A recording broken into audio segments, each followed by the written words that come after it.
for the start, I want to add some new decisions that were made by our Верховна Rada, and then we will discuss it with you, if you don't mind. So, the Верховна Rada of Ukraine in early May introduced the word Fascism into the legislation. In the text of the documents, the deputies of the Верховна Rada collected the characteristics of the current Russian government. And I quote, "The war unleashed by Russia in Ukraine demonstrated to the world the essence of the political regime of Vladimir Putin as a neo-imperial totalitarian dictatorship that follows the worst practices of the past and embodies the ideas of fascism and national socialism in the modern version of Russian fascism." The explanatory note specifies also the Ukrainian parliamentaries are planning to appeal to the international community with a proposal to declare the political regime in Russia as fascism. So, first of all, what parallels can be drawn in the historical context today, taking into account the pattern of the formation of both regimes and the mechanism of disruption of the world order, both in the last century and right now? Mr. Motyl, what do you say about it? Well, it's been my view since around 2008. So for a good 15 years, I've been arguing that Russia, the political system in Russia, is very similar to those in Nazi Germany and Mussolini's Italy.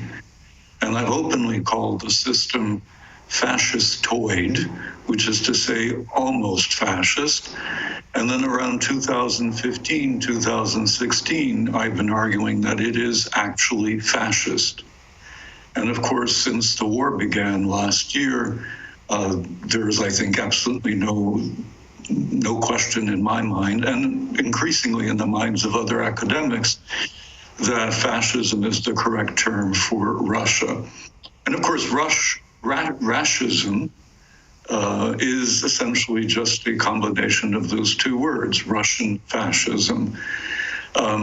Why is the Russian system fascist?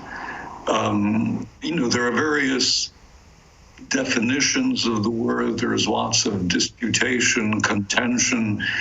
People agree, they disagree. One of the reasons why people are wary about using the term fascist is because it's become a political term as much as it's an academic and a kind of neutral term.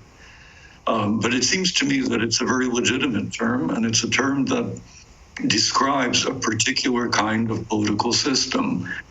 So in a fascist system, the minimal requirements of any fascist system is that the political system be authoritarian, possibly totalitarian, led by a dictator, and very importantly, there has to be a cult of personality surrounding the dictator.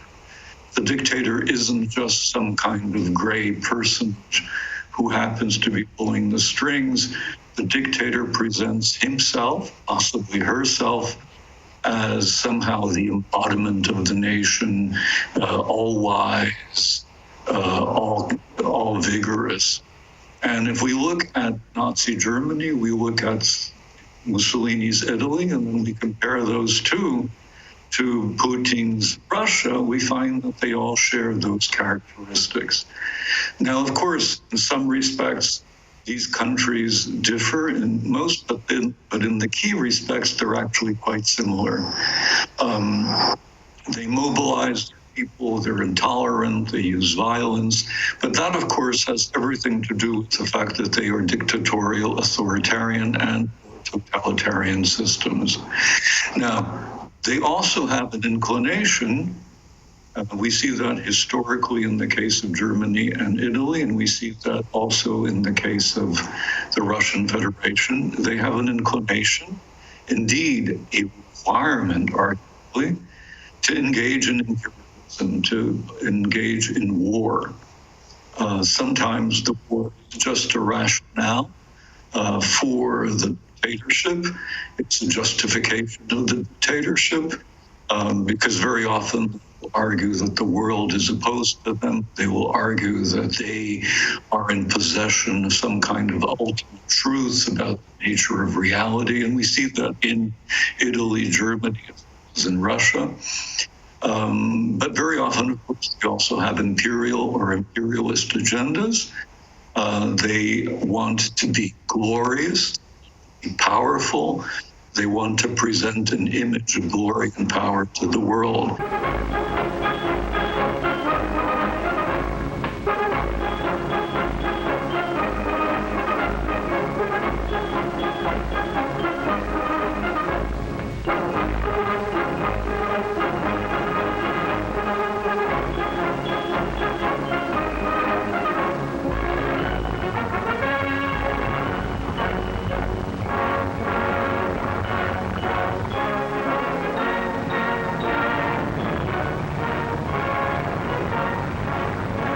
Слава героям Отечественной войны!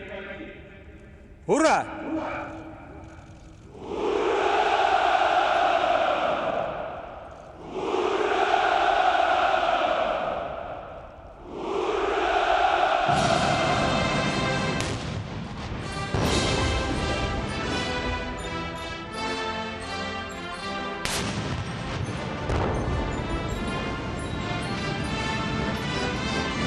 And this is where the personality cult comes into play, because fascist leaders always present themselves as being all-powerful, all-glorious, all-knowing. And of course, very often, especially as in the case of Mussolini and Putin, they present themselves as being very hyper-masculine. They're macho, they're virile, they're strong. We see that in the photographs that were taken of Mussolini. We see that in the photographs of Putin. So there's always a cult. There's always a cult of youth, of vigor, of strength, of glory, of power, things of that sort. And again, we see that in all these regimes. So it seems to me fairly obvious that these regimes can all be termed fascist. And in the case of the Russian regime, I think the word Russism applies. But as long as we're aware of the fact that what we're essentially talking about is that Russism is simply the Russian equivalent of fascism, another kind of fascism that was practiced in Nazi Germany, as well as in Mussolini's Italy.